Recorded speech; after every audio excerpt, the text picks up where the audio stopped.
यासिन सामने सेट बल्लेबाज, सामने वाली गेंद चिल्लू शर्मा चेज है वहां पर, लेकिन फाइनली फिर एक बार वन बाउंस वन टैप, मिल जाएगा 4 रन, मिल गया मौका और जड़ दिया खूबसूरत सा चौका। एक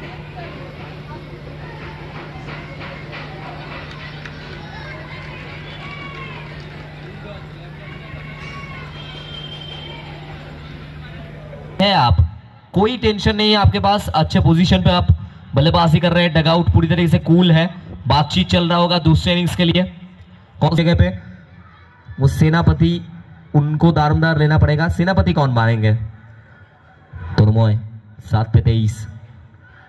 फिर एक बार बड़ा शॉट लगाने का प्रयास, बल्ले का अंदरूनी किनारा, सिंगल मिल जाएगा। बहुत देर बाद सौरभ आएंगे स्ट्राइक पर, righty lefty combination. The man from cricket उत्सवे आमादेर माझे उपस्थित हয়েছেন রানাঘাট থানার আইসি সাহেব তন্ময় ভট্টাচার্য স্যার, তাকে আমরা ওয়েলকাম জানাচ্ছি আমাদের মূল মঞ্চে।